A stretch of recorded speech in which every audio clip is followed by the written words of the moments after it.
Good afternoon, guys. Good afternoon. Welcome to the session. So in the last class, if you remember, we were talking about vectors. We were talking about vectors, और हमने last class में vector के कुछ allowable movements के बारे में पढ़ा था. If you remember, we talked about allowable movement. The last thing that we talked about in the last class was allowable movement in vectors without changing it. तो हम लोगों ने क्या समझा था कि हम vectors को उसके line of action के along कहीं पे भी shift कर सकते हैं. Line of action मतलब ये वेक्टर का टेल और हेड को ज्वाइन करने वाली जो लाइन है, उस लाइन को हम लोग लाइन ऑफ एक्शन बोलेंगे. तो उसको लाइन ऑफ एक्शन के अलोंग कहीं पे भी हम मूव कर सकते हैं. किसको? वेक्टर को. सिर्फ दो बातों का ध्यान रखना पड़ेगा जब हम लाइन ऑफ एक्शन के अलोंग मूव कर रहे हैं. एक तो कि टेल टू हेड की डायरेक्शन नहीं चेंज होनी चाहिए, और दूसरा टेल और हेड के बीच की दूरी नहीं चेंज होनी चाहिए. ये ना चेंज करते हुए अगर हम वेक्टर को उसके लाइन ऑफ एक्शन के अलोंग शिफ्ट करते हैं तो वेक्टर चेंज नहीं होगा. दूसरा, हम वेक्टर को उसके लाइन ऑफ एक्शन के पैरेलल लाइंस पे शिफ्ट कर सकते हैं. कहीं पे भी किसी भी पैरेलल लाइन पे शिफ्ट कर देंगे without changing the direction of tail to head and without changing the length between tail to head. अगर हम ये करते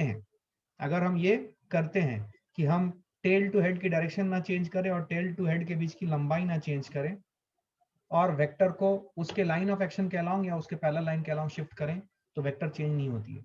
and this is a tremendously useful thing, because इससे हम काफी चीजों को बहुत अच्छे से विजुअलाइज कर पाएंगे, इजीली विजुअलाइज कर पाएंगे. जैसे कि अगर आपको याद हो, मैंने लास्ट क्लास में आपको एक सवाल दिया था, इफ यू रिमेंबर. ठीक है,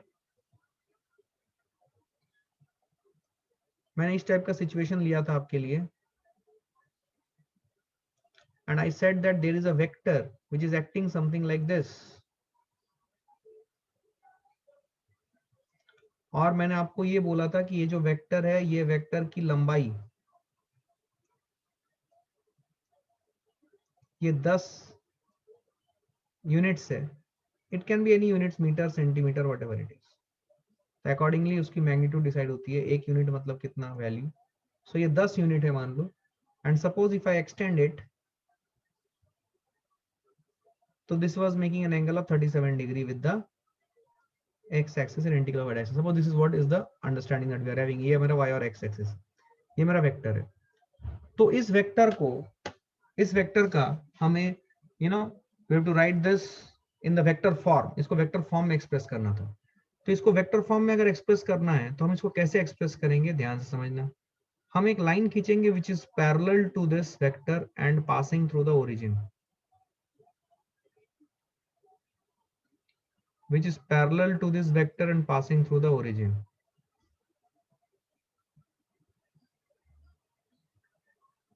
ठीक है, हमने एक लाइन खींचा which is parallel to this line in which we are having the vector,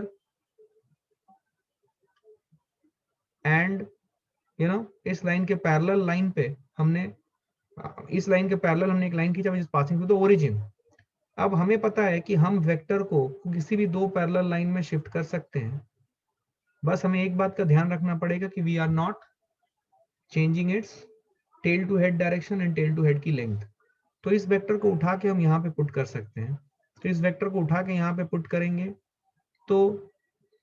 करेंगे और फिर उसको इसी लाइन के अलोंग स्लाइड कर देंगे. अगर हम ऐसा करते हैं तो हम वेक्टर को यहाँ पे ला सकते हैं. फील करना, हम वेक्टर को यहाँ पे ला सकते हैं. कहाँ पे ला सकते हैं? फील करो. हम वेक्टर को यहाँ पे ला सकते हैं. समझना इस चीज को.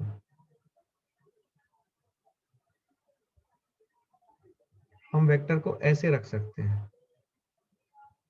ये मैंने दो काम के कॉम्बिनेशन से ये चीज वेक्टर को मैं यहाँ पे लाया. पहला तो मैंने इस वेक्टर को उठा के इस पैरेलल लाइन के ऊपर शिफ्ट किया. मैं कर सकता हूं क्योंकि this is an allowable movement without changing the vector. और फिर मैंने उस पैरेलल लाइन के ऊपर उस वेक्टर को नीचे ले गया, तब तक ले गया जब तक कि वेक्टर का टेल ओरिजिन पे नहीं आ गया. क्या मेरी बात समझ में आ रही है? I need response now from you all. क्या आपको समझ में आई है? अगर मैं ऐसा करूं तो क्या मेरा वेक्टर बदलेगा? अगर मैं ऐसा करूं तो क्या मेरा वेक्टर बदलेगा? नहीं बदलेगा. क्या क्लैरिटी है ये? गुड. तो अब मेरा वेक्टर ये है. अब वेक्टर की मैग्नीट्यूड मुझे पता है 10. ठीक है, मान लो ये कोई फोर्स था, मान लो इट वाज अ फोर्स, ये एक फोर्स है, ठीक है, ये एक फोर्स वेक्टर है। तो इस फोर्स वेक्टर को हम आई कैप और जे कैप के फॉर्म में लिखना चाहते हैं। एक्स एक्सिस की तरफ आई कैप आता है, वाई एक्सिस की तरफ जे कैप आता है। इस बात को ध्यान में रखते हुए इस वेक्टर को मुझे लिखना है। कैसे लिखूं? ये कितना एंगल हो जाएगा? This 37 degree, so this 37, this is 53 degree, और ये 37 डिग्री है। तुम कोई भी एक एंगल यूज करके इसको सॉल्व कर सकते हो। तो हमने देखा था कि इसको सॉल्व करने का तरीका क्या है। But what is the need to do this? We directly get the solution by extending the line. या but this gives you more clarity, more visibility आती है, और इसको हम लोग यूज करते हैं फिजिक्स में कि हम वेक्टर को किसी भी लाइन के अलोंग शिफ्ट करके पैरेलल लाइन में शिफ्ट करते हैं। इसका काम आएगा, मैं आपको बताऊंगा क्या मतलब है इसका, होल्ड करना। बट इससे क्लैरिटी जितनी आती है वो क्लैरिटी बाद में आपको समझ में आएगी कि इससे क्लैरिटी बहुत मस्त आती है। ठीक है, कि हम वेक्टर को ऐसे शिफ्ट कर सकते हैं। This is an allowable movement, ये आपको करना आना चाहिए। पूरे फिजिक्स में आपको बहुत बार ऐसा सिचुएशन मिलेगा कि आपको एक वेक्टर, फाइनल वेक्टर को उठा के इनिशियल वेक्टर के ऊपर लाके रखना पड़ेगा। लेकिन ये चीज तभी होगी या अलाउड तभी है जब हम फाइनल वेक्टर को उसके पैरेलल लाइन पे शिफ्ट करें और वो पैरेलल लाइन इनिशियल वेक्टर के टेल से गुजरेगी। ये सब चीजें हमें करने की जरूरत पड़ती है बहुत बार, तो इसीलिए मैंने इसको इस तरीके से आपके सामने प्रेजेंट किया।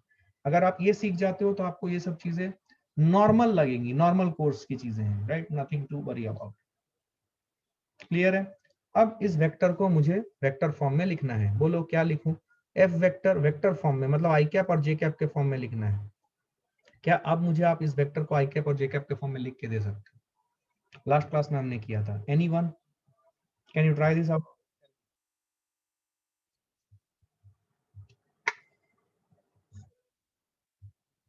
सब लोग लिखोगे, सब लोग ट्राई करोगे फास्ट?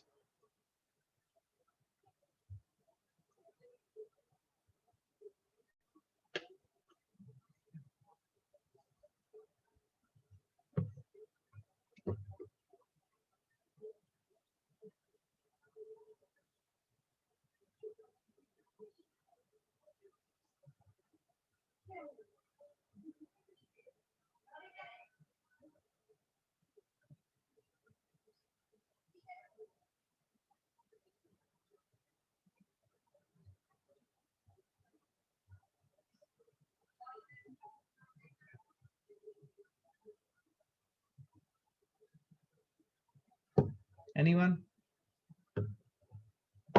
Okay, let's see. देखो, ये वेक्टर वेक्टर लिखना है, फोर्स वेक्टर, तो हमें इसको दो पार्ट में ब्रेक करना पड़ेगा। हमने देखा था एक पार्ट आती है मैग्नीट्यूड, दूसरी पार्ट आती है डायरेक्शन या यूनिट वेक्टर। मैग्नीट्यूड में तो कोई शक नहीं, ये 10 है। यूनिट वेक्टर लिखने के लिए मुझे क्या करना पड़ेगा? मुझे एक वन लेंथ वाली वेक्टर इसी के अलोंग इमेजिन करनी पड़ेगी। एक लेंथ वाली वेक्टर, ये देखो, ऐसा मैंने इसी की तरफ इमेजिन किया, वन यूनिट लेंथ वाली एक वेक्टर।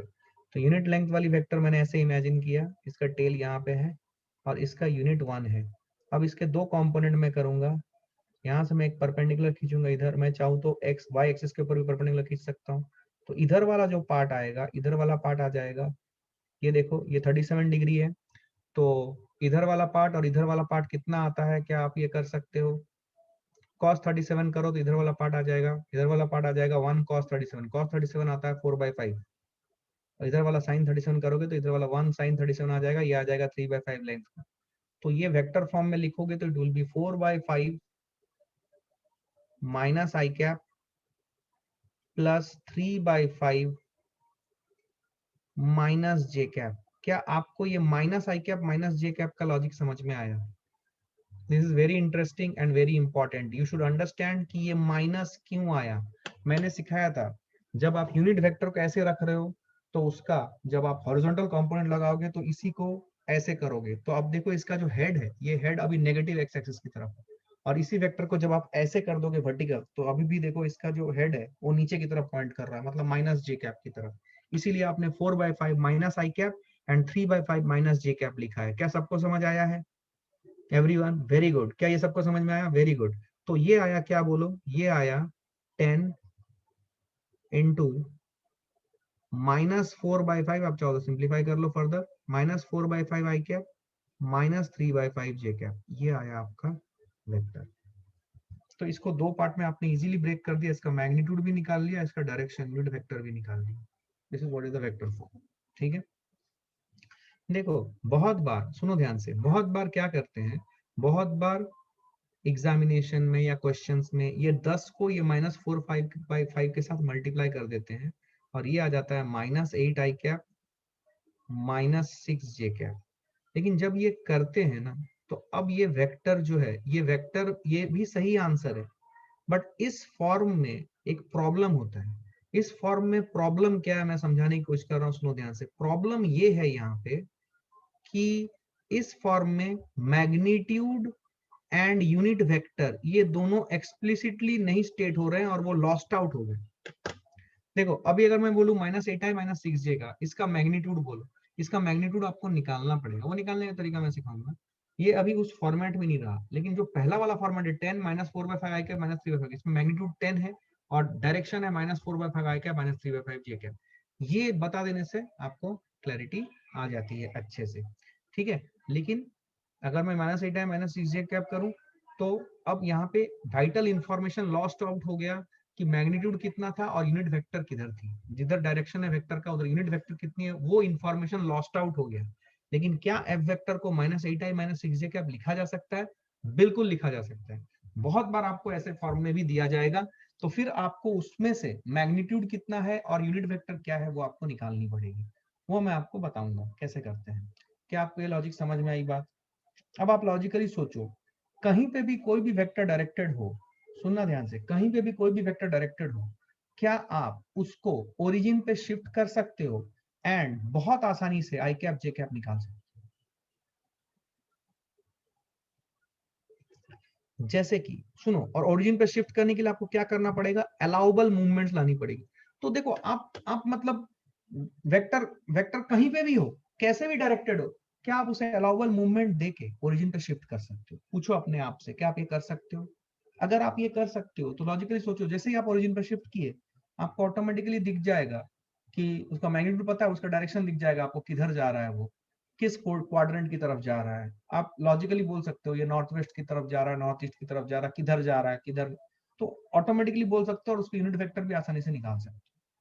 ठीक है, इसीलिए मैंने ये बात आपको सिखाई है कि वेक्टर को कौन से मूवमेंट दे सकते हैं, allowable movement, without changing the vector itself. वो है वेक्टर को उसके लाइन ऑफ एक्शन के अलोंग शिफ्ट कर सकते हैं without changing the tail to head direction and without changing the tail to head length, and vector को उसके पैरेलल लाइन के ऊपर शिफ्ट कर सकते हैं without changing the tail to head direction, without changing the tail to head length.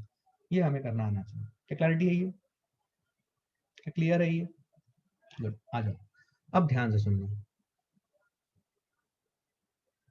तो हमने अभी क्या पढ़ा, हमने ये पढ़ा कि किसी भी वेक्टर को, कोई भी वेक्टर अगर हमें दिया रहे, तो उस वेक्टर को हम मैग्नीट्यूड और डायरेक्शन के फॉर्म में कैसे ब्रेक करेंगे या कैसे उसको लिखेंगे, वो हमने सीखा। ठीक है, बहुत बार जैसे मैंने बोला कि इंफॉर्मेशन लॉस्ट आउट हो जाता है, आपको एक वेक्टर दे दिया जाता है, ये मान लो एक वेक्टर दे दिया गया, suppose I give you a vector like this, suppose I give you a force vector like 3 I cap plus 4 j cap. Suppose I give you this information 3 I cap plus 4 j cap, ये vector मैंने आपको एक दिया। अब ये vector जैसे मैंने दिया, अब आप ध्यान से देखो यहाँ पे इसकी मैग्नीट्यूड कितनी है, इसकी डायरेक्शन क्या है, ये पता करना सबसे पहले जरूरी है, क्योंकि किसी भी वेक्टर की एक मैग्नीट्यूड होती है, एक डायरेक्शन होती है। तो मैग्नीट्यूड निकालने का तरीका क्या होता है, सुनिए। मैग्नीट्यूड निकालने का तरीका होता है, आप क्या करोगे, कोफिशिएंट ऑफ आई कैप का whole square plus coefficient of J cap का whole square under root, this will give you the magnitude of the vector, and direction of the vector जो होगा, that is unit vector along the vector, unit vector along the vector, unit vector along the vector मतलब ये वो vector है जो सिर्फ direction दिखा रहा है from tail to head of the vector, ठीक है, ये है यूनिट वेक्टर का मतलब। तो unit vector along the vector, इसको कैसे रिप्रेजेंट करेंगे? इसको रिप्रेजेंट करने का तरीका है वेक्टर डिवाइडेड बाय वेक्टर का मॉड्यूलस, वेक्टर का मॉड्यूलस दैट इज मैग्नीट्यूड।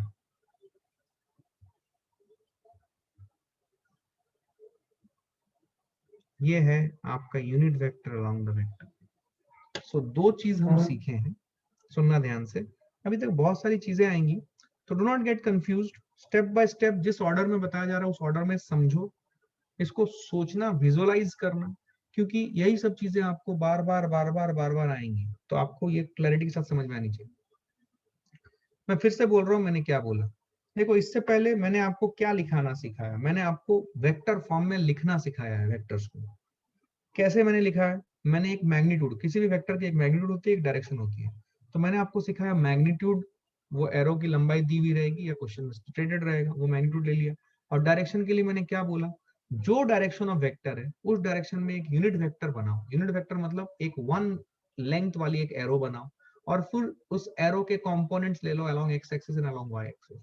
उसके लिए बेसिक ट्रिग्नोमेट्री यूज करो उस फॉर्मेट में, जो एक्स एक्सिस है उसको आई कैप के साथ, प्लस जो वाई एक्सिस है उसको जे कैप के साथ रखो, तो वो आपकी यूनिट वेक्टर हो जाएगी। ये मैंने आपको सिखाया था। अब मैं आपको क्या बोल रहा हूं? अब मैं आपको बोल रहा हूं कि एक वेक्टर आई कैप और जे कैप के टर्म्स में दिया हुआ है, आपको उससे निकालनी है कि उस वेक्टर की मैग्नीट्यूड कितनी है और उस वेक्टर की डायरेक्शन कितनी है। समझ में आ गई? तो यहाँ पे हमारा रिक्वायरमेंट अलग है। हमें एक वेक्टर दिया गया है आई कैप और जे कैप के टर्म्स में, इससे पहले हमने उसको उस फॉर्मेट में क्रिएट किया। अब हमें दिया गया है और हमसे पूछा जा रहा है कि इसकी मैग्नीट्यूड क्या है, उसकी डायरेक्शन क्या है, बोलो। तो मैग्नीट्यूड निकालने का तरीका क्या है? मैग्नीट्यूड निकालने का तरीका है, जो भी वेक्टर दिया गया है उस वेक्टर का आई का कोफिशिएंट देखें और जे का कोफिशिएंट देखें, तो अंडर रूट ऑफ आई का कोफिशिएंट का होल स्क्वायर प्लस जे का कोफिशिएंट का होल स्क्वायर कर देंगे तो मैग्नीट्यूड मिल जाएगा। और direction of the vector, direction of the vector मतलब उस वेक्टर की तरफ यूनिट वेक्टर क्या है, वो निकालने के लिए जो वेक्टर है उसको डिवाइड करेंगे, किससे? उसको डिवाइड करेंगे उस वेक्टर के मैग्नीट्यूड से। That will give us what? That will give us the direction of vector. इस चीज को, ये जो डायरेक्शन ऑफ वेक्टर मैंने बोला है, इसको आप ऐसे भी लिखते हैं, देखो ध्यान से। सपोज कोई भी वेक्टर है v, तो v कैप मतलब unit vector along the velocity vector या direction of the vector, that will be given by velocity vector divided by velocity vector का modulus, which will be v only. और इसको लिखने का एक और तरीका, जैसे कि मैं सिखा चुका हूं, velocity vector divided by velocity vector, इसको दो डंडों के बीच में रखिए। याद आ रहा है? तो ये तरीका है वी कैप बनाने का या वी कैप निकालने का। कोई भी वेक्टर डिवाइड बाय उसकी मॉड्यूलस या मैग्नीट्यूड कर दो तो आपको unit vector along that vector मिल जाएगी। This is the mathematical form. इससे पहले हमने क्या किया? हमारे पास यूनिट वेक्टर का पता नहीं था, लेकिन हमने यूनिट वेक्टर निकाला क्योंकि उस समय एंगल पता था। तो एंगल पता था, वेक्टर कितना एंगल बना रहा है ओरिजिन के साथ वो पता था, तो हमने यूनिट वेक्टर निकाल लिया। अब क्या है? अब वेक्टर दिया हुआ है, एंगल के बारे में कुछ नहीं पता, अब हमें यूनिट वेक्टर निकालना है। कैसे निकालें? उस वेक्टर को डिवाइड अगर कर देंगे उसके मॉड्यूलस से या मैग्नीट्यूड से, तो हमें क्या मिल जाएगा? यूनिट वेक्टर की डायरेक्शन मिल जाएगी। क्या मेरी बात समझ में आ रही है? एक सवाल करते हैं, जैसे कि ये सवाल है हमारे पास, तो अपने आप क्लैरिटी आएगी। क्या ये वाला पेज हुआ सबका? समझो, समझ में आया क्या? I need to collect a response now. Did you understand this? Did you understand this? क्या सबको समझ में आया है? बोलिए, क्लैरिटी है? कोई दिक्कत, कोई कंफ्यूजन?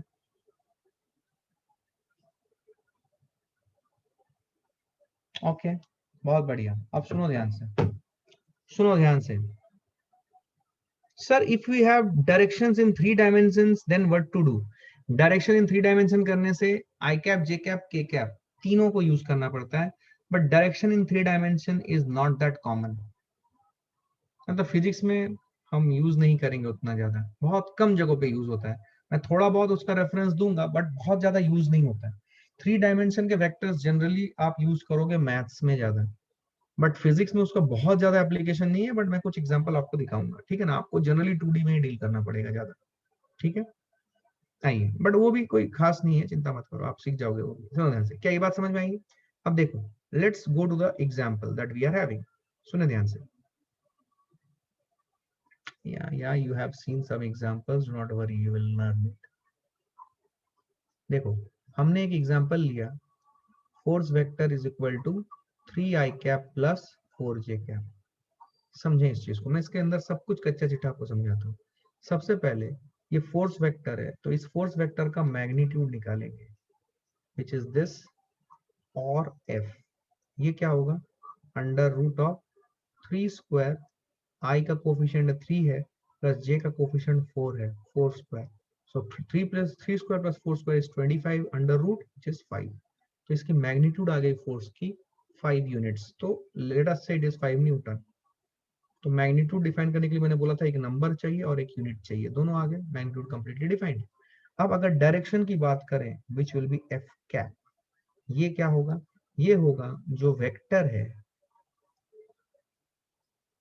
डिवाइडेड बाय वेक्टर का मॉड्यूलस या मैग्नीट्यूड, दैट इज 5. अब आप यहाँ पे एक बात समझो, ये है एफ कैप, मतलब इसको कैसे रीड करेंगे, this is the unit vector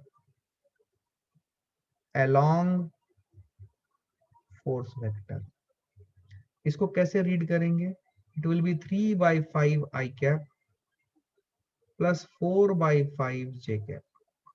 ये है हमारा unit vector along force vector, that is F cap. अब हमें पता है कि यूनिट वेक्टर जो है इसकी मैग्नीट्यूड 1 होती है. क्या हम चेक करें कि इसकी मैग्नीट्यूड 1 एक्चुअली है या नहीं?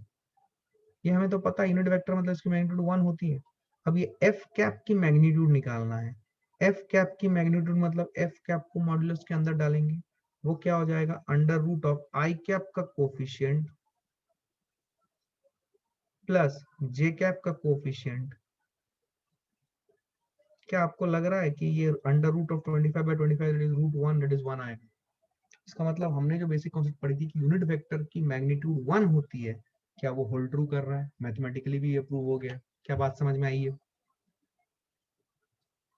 हाँ कि ना बोलो, क्या क्लैरिटी है ये एवरीवन? यार बोलना पड़ेगा यार, ऐसे ऐसे नहीं बात बनेगी. क्या क्लैरिटी है everyone? Did you understand this? हाँ सर. अब सुनो, तो क्या मैं इस एफ वेक्टर को, ये इस फॉर्मेट में आया था, अब अगर मैं इसे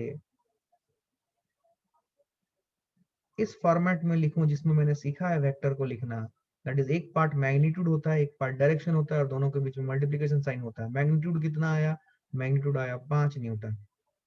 और डायरेक्शन क्या आया, डायरेक्शन आया unit vector along the vector which is 3/5 cap plus 4/5 जे. देखो तुम्हें समझ में आएगी. मैंने बोला था कि अगर हम चाहें तो इन दोनों को मल्टीप्लाई भी कर सकते हैं, लेकिन जब मल्टीप्लाई करेंगे तो वाइटल इंफॉर्मेशन लॉस्ट आउट हो जाता है कि एक्चुअल मैग्नीट्यूड कितना था और यूनिट वेक्टर कितनी थी. वो इंफॉर्मेशन लॉस्ट आउट हो जाती है. जैसे कि मैंने यहाँ पे दिखाया था आपको, याद करो, आपको याद आ रहा होगा कि ये फॉर्मेट था हमारा एक्चुअल मैग्नीट्यूड और डायरेक्शन के फॉर्मेट में. हमने 10 से -4/5 को मल्टीप्लाई कर लिया तो we got this and we got this. But in the process vital information got missed out और लॉस्ट आउट कि एक्चुअल मैग्नीट्यूड कितना था और यूनिट वेक्टर कितनी थी. समझ में आया? वैसा ही एक वेक्टर मैंने ऐसा दे दिया आपको, यहाँ पे एक्चुअली में मैग्नीट्यूड कितना है और डायरेक्शन क्या है, ये यहां से दिख नहीं रहा है इस फॉर्मेट से, उसको उस फॉर्मेट में कन्वर्ट करना है. तो कन्वर्ट किया तो ये आया. ये मतलब बेसिक फॉर्मेट है जिसमें हमें वेक्टर एक्चुअली लिखना चाहिए. बट 5 को जब हम 3/5 आई कैप प्लस 4/5 जे कैप से मल्टीप्लाई कर देते हैं तो वो 3 आई कैप प्लस 4 जे कैप हो जाता है. तो उसको इस फॉर्मेट में चेंज करना आना चाहिए. It gives us more information. अच्छा ठीक है, क्या बात समझ में आई है? क्या क्लैरिटी है ये? अरे बोलो, क्या क्लियर है ये? बोलिए एवरीवन. समझ में आई बात? समझ में आई बात? गुड. अब समझना, अब समझना, ये जो वेक्टर है, सुनना ध्यान से, ये जो वेक्टर है, ये वेक्टर की डायरेक्शन 3/5 आई कैप प्लस 4/5 जे कैप. समझो, तो unit vector along this is 3/5 I cap plus 4/5 J cap. इसका मतलब क्या है, unit vector along this is मतलब, देखो, अब यूनिट वेक्टर के जो कोऑर्डिनेट्स आए आई कैप और जे कैप के, सॉरी जो कोफिशिएंट आए, वो हम बना देंगे कोऑर्डिनेट. देखो आई कैप और जे कैप का कोफिशिएंट प्लस प्लस में है, मतलब प्लस प्लस मतलब फर्स्ट क्वाड्रेंट में लाई कर रहा है. इसका मतलब ये जो वेक्टर है, फोर्स वेक्टर है, ये मेरा फर्स्ट क्वाड्रेंट की तरफ पॉइंट आउट कर रहा है. ये वेक्टर का हेड जो है ये फर्स्ट क्वाड्रेंट की तरफ जा रहा है. Something like this. क्या क्लैरिटी है? सो this is what is the understanding. तो ये 3/5 है, 3/5 एंड 4/5 जे कैप। तो 3/5 आई कैप एंड 4/5 जे कैप। अब समझे, ये 3/5 आई कैप प्लस 4/5 जे कैप, इसका मतलब क्या हुआ समझे? देखिए ध्यान से, इसका मतलब ये हुआ कि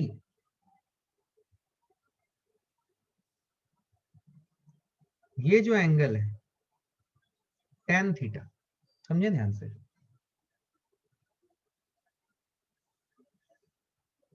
ठीक है, ये पोर्शन है,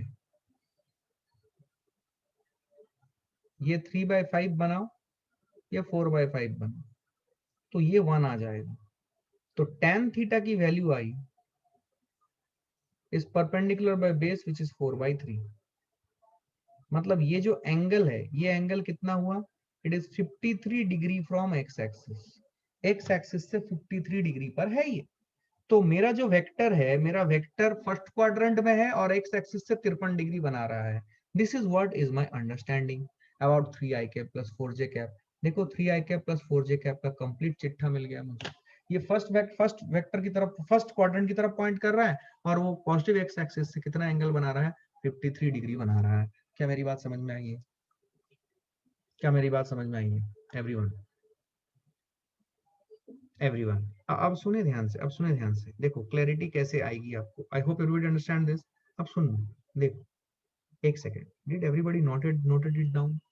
और ये डिस्कशन पॉइंट समझ में आ रहा है? डिस्कशन पॉइंट क्या है? कोई भी एक फोर्स वेक्टर है, अब इस वेक्टर का हम कंप्लीट पोस्टमार्टम कर रहे हैं कि वेक्टर किधर पॉइंट कर रहा है, इसका मैग्नीट्यूड कितना है, इसका डायरेक्शन क्या है। डायरेक्शन मतलब ये किधर पॉइंट कर रहा है। तो हमने देखा ये फर्स्ट क्वाड्रेंट की तरफ पॉइंट कर रहा है, फर्स्ट क्वाड्रेंट की तरफ पॉइंट कर रहा है, तो एक्स एक्सिस से कितना एंगल बना रहा है वो भी हमने निकाल लिया। क्या कंप्लीट पोस्टमार्टम एनालिसिस हो गया इस वेक्टर का? बोलिए हाँ कि ना। क्या क्लैरिटी है ये? अब यहाँ पे एक बात समझिए, क्लियर है ये? अब यहाँ पे एक बात समझे, बहुत आसान चैप्टर है, समझ के साथ बढ़ो आगे। फिर से बताता हूँ, वेक्टर सुपर डुपर इंपॉर्टेंट है, वेक्टर के बिना कुछ नहीं होने वाला। आओ अब देखो, जैसा कि मैंने आपको बताया है, मैंने वेक्टर को ऐसे दिखाया कि ये मेरा वेक्टर है भाई साहब, जो दिया गया था, जो दिया गया वेक्टर था वो ऐसा है कुछ,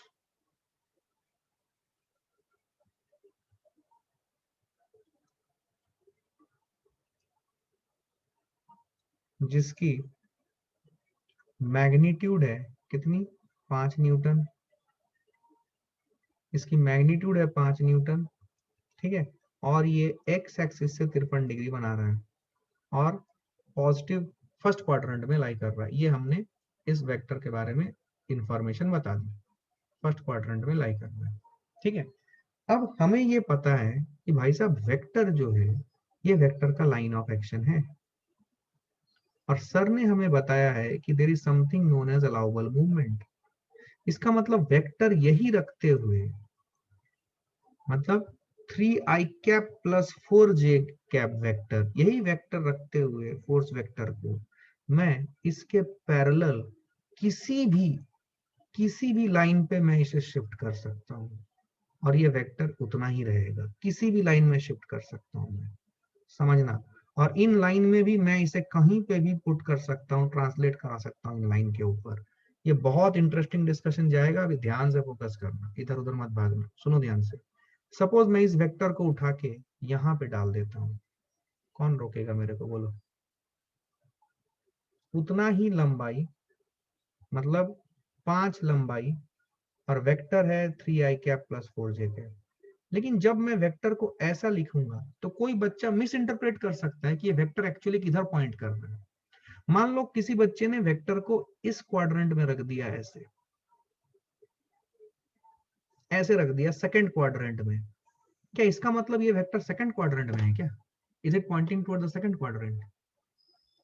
मैं जो पूछ रहा हूं उसका जवाब दो। अगर किसी बच्चे ने अलाउबल मूवमेंट यूज किया, उसको अलाउबल मूवमेंट पता था, उसने अलाउबल मूवमेंट यूज किया, उसने इस वेक्टर को उठा के 5 का ही लेंथ रखा, टेल टू हेड की डायरेक्शन सेम रखी, लेकिन इसको सेकंड क्वाड्रेंट में शिफ्ट कर दिया, बिकॉज जो पैरेलल लाइन थी वो सेकंड क्वाड्रेंट से पास कर रही थी, तो ये पूरा का पूरा वेक्टर जो फर्स्ट क्वाड्रेंट में था ये सेकंड क्वाड्रेंट में शिफ्ट हो गया। तो सेकंड क्वाड्रेंट में अगर ये शिफ्ट हो गया, इसका मतलब ये है क्या कि ये सेकंड क्वाड्रेंट वाला वेक्टर है, क्या इससे ये सिद्ध होता है या फिर प्रूव होता है कि ये vector is pointing in the second quadrant? नहीं, this vector is not in second quadrant. Mark what I am saying. भले इस वेक्टर को इधर रख दे, मान लो कोई बच्चे ने इसको इधर रख दिया, कोई बच्चा बोला अच्छा ऐसा है क्या, आपने जैसा बोला तो उसके हिसाब से मैं इसको इधर रख देता हूँ, 5 मैग्नीट्यूड रखता हूँ, हेड टू टेल की डायरेक्शन वही रखता हूँ, या सॉरी टेल टू हेड की डायरेक्शन वही रखता हूँ, 5 मैग्नीट्यूड रखता हूँ, इसको इधर शिफ्ट कर दिया। इसका मतलब क्या ये वेक्टर फोर्थ क्वाड्रेंट में लाई करता है क्या? यही मुझे सिखाना है आपको। This vector is not pointing towards not lying in the fourth quadrant. ये वेक्टर पॉइंट कर रहा है फर्स्ट क्वाड्रेंट की तरफ, ये आपको समझना है। तो वेक्टर की पॉइंटिंग किधर है ये निकालने के लिए क्या जरूरी होगा, हमारा वेक्टर कहीं पे भी हो उसको उठा के ओरिजिन पे ले आओ। मतलब एक ऐसा लाइन खींचो जो ओरिजिन से क्रॉस कर रहा है और इसके लाइन ऑफ एक्शन के पैरेलल हो, उसको उठा के ओरिजिन पे ले आओ, तब डिसाइड होगा कि वो वेक्टर किधर पॉइंट करेगा। क्या क्लैरिटी है? नहीं आया समझ? गायब हो गया तुम। क्या क्लैरिटी है मैंने क्या बोला? Did you understand? Did you understand? अब देखो इस चीज से काफी चीजें निकल के आती हैं। Did you all understand what I am saying? Are you all getting the feel of it? ये फील है, क्लियर है ये? पक्का 100%? गुड। अब सुनना मैं क्या बोल रहा हूं। तो वेक्टर सुनो ध्यान से, जब भी वेक्टर के संबंध में वेक्टर किधर पॉइंट कर रहा है ये जानने की हमें जरूरत पड़े, एक्स एक्सिस पर कितना एंगल बना रहा है, हमेशा वेक्टर को अलाउबल मूवमेंट देख के ओरिजिन पे शिफ्ट कर दो और फिर डिसाइड करो कि वेक्टर का ट्रू डायरेक्शन क्या है, किधर वो पॉइंट करना है। तो जब आप किसी भी वेक्टर को ओरिजिन पे शिफ्ट करोगे, सुनना, मान लो मैं उल्टा सिचुएशन बोलता हूं, सुनना ध्यान से। ये हम इल्यूस्ट्रेशन कर रहे हैं, क्वेश्चन तो नहीं, ये इल्यूस्ट्रेशन था, ठीक है? मैं इसको इल्यूस्ट्रेशन लिख रहा हूँ। ये बहुत इंटरेस्टिंग पॉइंट है, इसको एकदम क्रिस्टल क्लैरिटी के साथ समझ लो भाई, है ना? जितना अच्छे से समझोगे तुम्हारा भला होगा उतना। सुनना ध्यान से। सपोज मैंने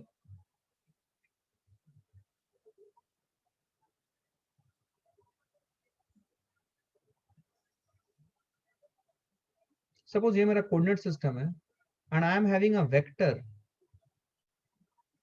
which goes something like this, feel करना।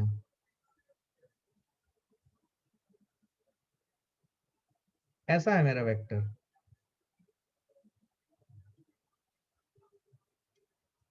अब ये वेक्टर किधर पॉइंट कर रहा है कंफ्यूजन है, तो क्या करूं मैं? इसके सेंस के या फिर ये जो सेगमेंट है जिसके ऊपर ये वेक्टर बना है, इसके पैरेलल में एक लाइन खींचूंगा,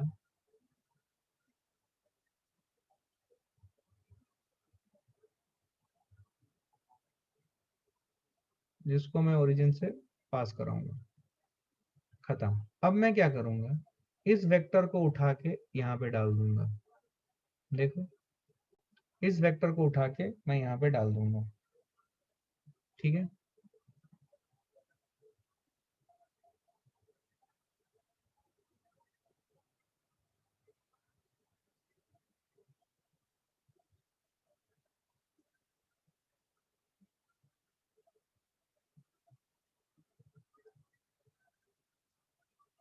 ये डाल दिया मैंने। अब यहाँ पे लाने के बाद अब मेरे को पूरी क्लैरिटी है कि मेरा वेक्टर किधर पॉइंट करना है, पूरी क्लैरिटी है। So my vector is pointing in the fourth quadrant.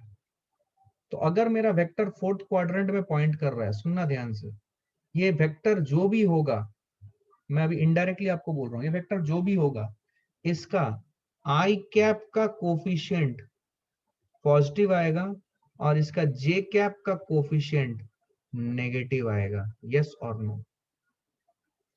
अगर फोर्थ क्वाड्रेंट में है, आपने कोऑर्डिनेट सिस्टम पढ़ा हुआ है, फोर्थ क्वाड्रेंट में एक्स वाई कोऑर्डिनेट क्या होता है? एक्स पॉजिटिव होता है, वाई नेगेटिव होता है। समझ में आया?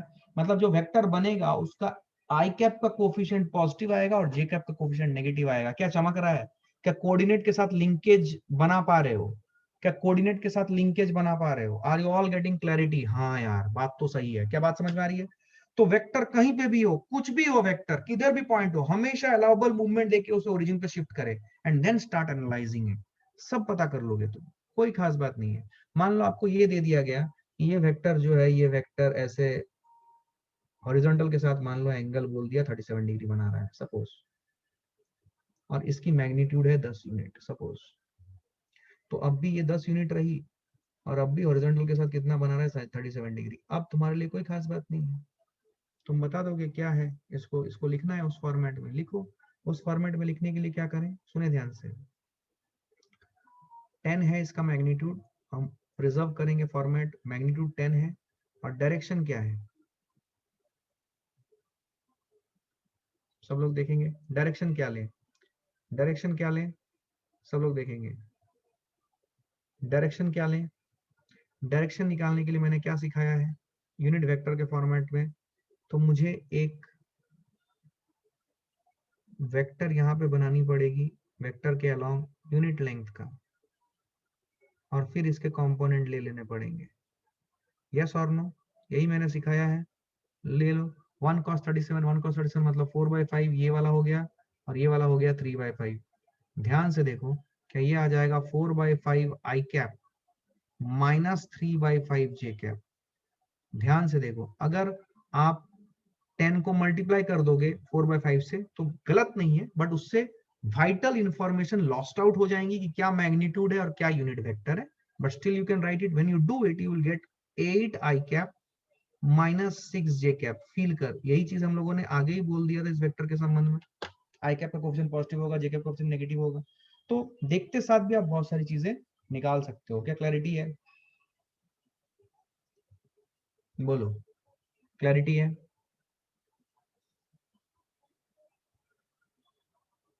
ठीक, good good good good good.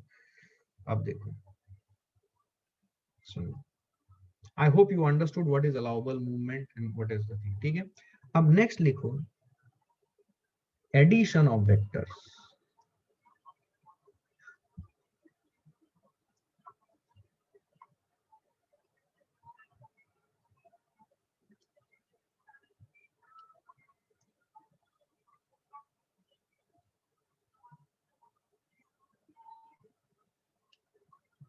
ठीक है, so we will do addition of vectors. तो एडिशन ऑफ वेक्टर्स क्या है, तो एडिशन ऑफ वेक्टर्स मतलब हम दो वेक्टर को जनरली ऐड कर रहे हैं। अभी वेक्टर ऐड करना is different from that of the scalar add करना, क्योंकि जब हम वेक्टर ऐड करते हैं तो हम बेसिकली सिंपली दो नंबर्स ऐड नहीं कर रहे हैं। जैसे कि 5 केजी राइस 3 केजी आटा, अगर हमने ऐड कर लिया 5 केजी राइस और 3 केजी आटा तो टोटल मास हो जाएगा 8 KG. So that follows the laws of simple arithmetic addition. लेकिन जब हम वेक्टर्स को ऐड करेंगे तो उनकी एडिशन अलग होगी, बिकॉज ये क्वांटिटीज मैग्नीट्यूड, इन क्वांटिटीज में मैग्नीट्यूड भी होता है और डायरेक्शन भी होता है। तो वेक्टर ऐड करना अलग तरीके से वेक्टर ऐड होगा। तो वेक्टर ऐड करने के लिए हमारे पास 3 डिफरेंट रूल्स हैं, 2 एनालिटिकल है और तीसरा हम बेसिकली कोऑर्डिनेट ज्योमेट्री का मदद लेंगे। तो let's try to understand the first rule of addition of vector, and that is known as the triangle rule of addition of vectors. Again very important, triangle rule of addition of vectors बहुत काम आता है, अपना life physics में इनके बिना नहीं चलने वाला, तो अच्छे से समझना है। Triangle rule of addition of vectors. तो triangle rule of addition of vector क्या है, let's try to understand this. ठीक है, triangle rule of addition of vectors में क्या होता है, सुनिए ध्यान से। हम दो वेक्टर ऐड करते हैं to get the resultant. Resultant मतलब उन दोनों वेक्टर को ऐड करने से, उन दोनों वेक्टर को ऐड करने पर क्या बनने वाला है, वो है रिजल्टेंट। तो एक टर्म यूज होता है रिजल्टेंट। रिजल्टेंट मतलब what is the result that we get after adding of two vectors. तो रिजल्टेंट, ये टर्म आप पहली बार सुन रहे हो शायद। तो रिजल्टेंट का मतलब क्या है, it is the result after adding two vectors. It is the result after adding two vectors.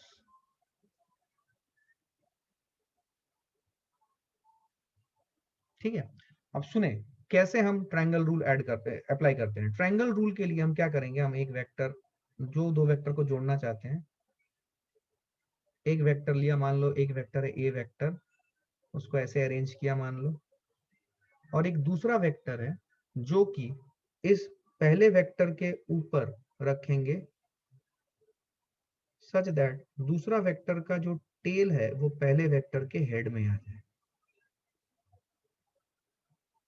जब हम इस तरीके से दो वेक्टर को अरेंज करेंगे तो रिजल्टेंट जो होगा वो होगा ये वाला vector which joins the tail of one of the vector to the head of the other vector. और बिकॉज ये वेक्टर है तो इसका एक टेल और हेड होना चाहिए, टेल कहाँ पे होगा, जहां पे किसी भी एक वेक्टर का टेल है वहां पे टेल होगा इसका रिजल्टेंट का, और जहां पे किसी भी एक वेक्टर का हेड है वहां पे हेड होगा। So this is what is your resultant vector, R vector लिख रहा हूं। तो हम ये बोलते हैं कि this R vector is equal to sum of A vector and B vector. This is triangle rule of addition of vectors. अब इसको समझना पड़ेगा, है ना। ऐसे ही हम इसको नहीं जाने दे सकते, इतना सिंपल नहीं है। इसको समझने के लिए, इसको अप्लाई करने के लिए प्रॉब्लम में आपको दो तीन बातें यहाँ पे समझनी पड़ेंगी। क्या है, सबसे पहले एक बात समझो, हम triangle rule of addition of vectors में हम दो वेक्टर जोड़ते हैं। पहली बात, triangle rule of addition of vectors कितने वेक्टर जोड़ने के लिए बनाया गया है, दो वेक्टर। तो कोई भी दो वेक्टर को जोड़ के हम उसका रिजल्टेंट अगर निकालना चाहते हैं तो हमें triangle rule of addition of vectors लगानी पड़ेगी। ठीक है। अच्छा, triangle rule of addition of vector में क्या ऐड कर सकते हैं, हम वेक्टर्स ऐड कर सकते हैं। तो कोई भी दो फिजिकल क्वांटिटीज जो वेक्टर्स हैं उनको हम triangle rule of addition of vectors से जोड़ सकते हैं। स्केलर्स को हम triangle rule of addition of vectors के हिसाब से नहीं जोड़ेंगे, क्योंकि वो स्केलर क्वांटिटी है, वो वेक्टर क्वांटिटी नहीं है। अब सुने, कोई भी दो वेक्टर जोड़ना मतलब ट्रायंगल रूल से मतलब उन दोनों वेक्टर को ऐसे अरेंज करना कि एक वेक्टर के हेड पे दूसरे वेक्टर का टेल आए। सुनना मेरी बात, दोनों वेक्टर को अगर मुझे जोड़ना है तो इसको जोड़ने के लिए क्या करना पड़ेगा, एक वेक्टर के हेड पे दूसरा वेक्टर का टेल लाना पड़ेगा। और ये करने के लिए हमें अलाउबल मूवमेंट की जरूरत पड़ेगी। सपोज, सुनना ध्यान से मैंने क्या बोला, triangle rule of addition of vectors को यूज करने के लिए, प्रैक्टिकली उसको यूज करने के लिए किसी भी सिचुएशन में we need to bring two vectors in such a way, or we need to place two vectors in such a way that एक वेक्टर के हेड पे दूसरे वेक्टर का टेल आए। अब ये हमेशा वेक्टर्स ऐसे फॉर्म में आपको अरेंज करके दिए हुए हो ये जरूरी नहीं है। hold Ved ji, hold, I will tell you, just hold, listen to me what I'm saying first, I will come to across all of your points। subtraction of vector में आपका पॉइंट क्लियर हो जाएगा, सुने ध्यान से आप। तो मुझे जब भी triangle rule of addition of vector करना है तो मुझे दो वेक्टर को ऐसे अरेंज करना है कि सच दैट एक वेक्टर के हेड पे दूसरा वेक्टर का टेल आए। अब आपको हमेशा प्लेट में परोसा हुआ एक वेक्टर है, उसके वेक्टर के हेड पे दूसरा वेक्टर का टेल है, ऐसा हमेशा दिया हुआ रहे ये जरूरी नहीं है। अगर दिया हुआ है तो कोई दिक्कत नहीं, अगर नहीं दिया हुआ है तो you need to use what, you need to use allowable movement to bring the tail of one vector on the head of the other. क्या मेरी बात समझ में आई? If the two vectors are not arranged in a way such that tail of one vector is at the head of the other vector, in that case use allowable movement to bring the tail of one vector on the head of the other vector. If you cannot do that, you will not be able to add them on the basis of triangle rule of addition of vector। पहली बात, क्या clarity है ये? क्या clarity है ये? Everyone, you understood it? Good. तो ये जो मैंने बोला, ये जो रिजल्टेंट है R vector, this is equal to A vector plus B vector, ठीक है ना, ये है इन दोनों का एडिशन, इन दोनों का एडिशन।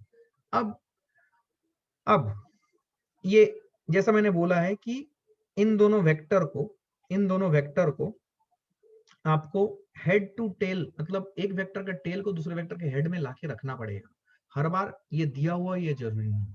तो जब मान लो ये दिया हुआ है, ये आपको मिल गया, तो उस केस में रिजल्टेंट वेक्टर है ए वेक्टर प्लस बी वेक्टर। अच्छा, ये रिजल्टेंट वेक्टर आया, मतलब ए वेक्टर और बी वेक्टर का जो रिजल्टेंट है वो है ये आर वेक्टर। तो अब इस आर वेक्टर, ये एक वेक्टर है, तो हमें इंटरेस्टेड है निकालने में कि इस वेक्टर की मैग्नीट्यूड क्या है और इसकी डायरेक्शन क्या है।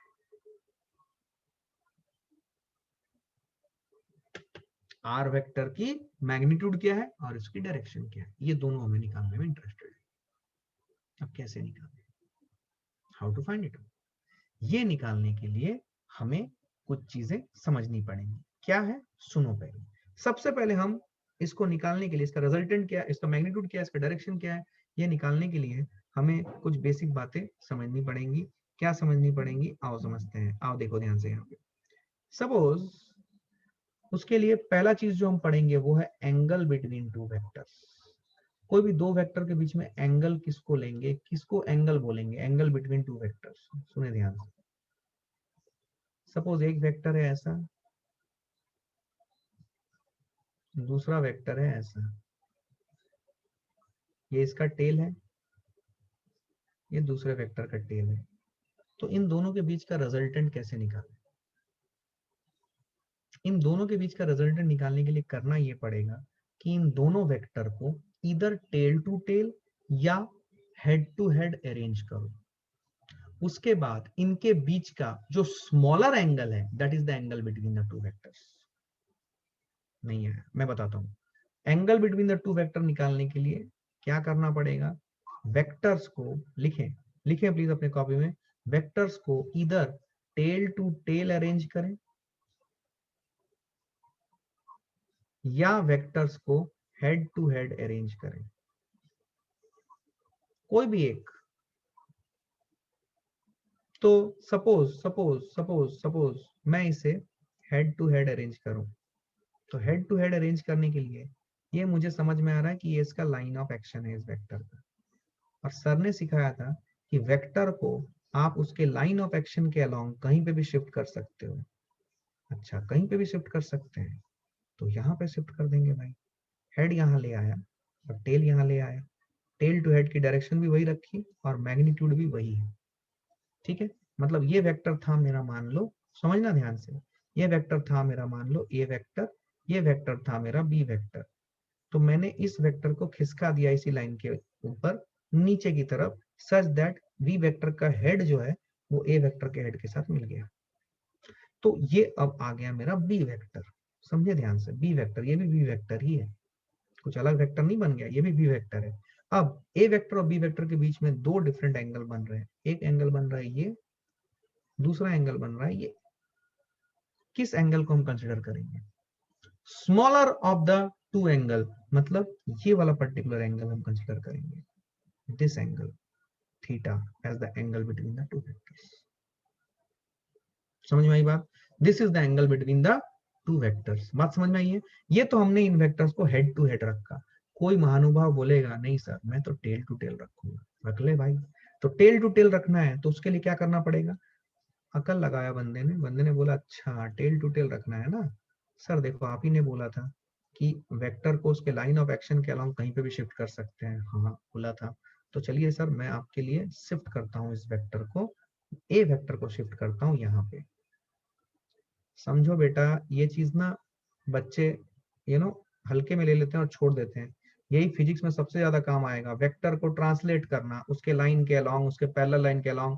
और ये सब एकदम खट खट खट खट खट खट होना चाहिए, एकदम दिखना चाहिए आपको। हाँ, अब सुनना ध्यान से, ए वेक्टर को इधर शिफ्ट कर दिया मैंने तो इधर ये भी ए वेक्टर ही हुआ भाई साहब। अब अगर ध्यान से देखोगे, अब इनके बीच का एंगल जो है, इधर ये एंगल है या ये एंगल है, फील कीजिएगा। हाँ, कौन सा छोटा एंगल है ये। अब ये एंगल को देखो और ये थीटा को देखो, क्या वर्टिकली ऑपोजिट एंगल से दोनों सेम होंगे? तो क्या ये भी थीटा होगा?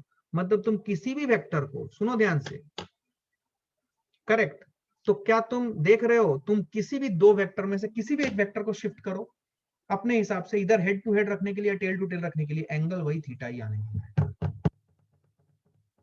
वाला वाला वाला वाला वाला। अब देखो, कोई बच्चा बोलेगा नहीं मैं आपसे भी ज्यादा सयाना हूं सर, मैं और अलग सोचता हूँ। सोचो, कोई बच्चा बोलेगा सर मैंने ना क्या किया ना सर, मैंने ना एक लाइन खींचा सर। खींचो बेटा, तेरी मर्जी, कॉपी तेरी है, तू खींच। सुन ध्यान से, उसने क्या बोला, सर मैं ना क्या करता हूं, मैं जो बी वेक्टर है ना सर, मैं इसको इस लाइन के, जहां पे बी वेक्टर है, इस लाइन के पैरेलल लाइन में शिफ्ट करता हूँ। अच्छा, ऐसा करना चाहता है, कर। तो उसने क्या किया, उसने इसको पैरेलल लाइन में शिफ्ट किया, फिर उसी लाइन पे थोड़ा बहुत स्लाइड करके उसने इस वेक्टर को यहां पे ले आया। क्या वो गलत है? क्या वो गलत है? मैं ऐसा पूछ रहा हूँ, पहले ये बताएं, क्या वो गलत है? उसने इसी बी वेक्टर को यहाँ पे शिफ्ट कर दिया और फिर अलाउबल मूवमेंट के तहत उसी लाइन के अलोंग शिफ्ट करते करते इसके टेल को ए वेक्टर के टेल पे लाके लटका दिया। क्या वो गलत है या सही है? देखो, तुम लोग अभी इंफॉर्मेशन प्रोसेस नहीं कर पा रहे हो, you are getting lost in translation. क्या तुम लोग समझ पा रहे हो मैं क्या बता रहा हूँ? मैंने जो पूछा वो जवाब दो, क्या वो गलत है?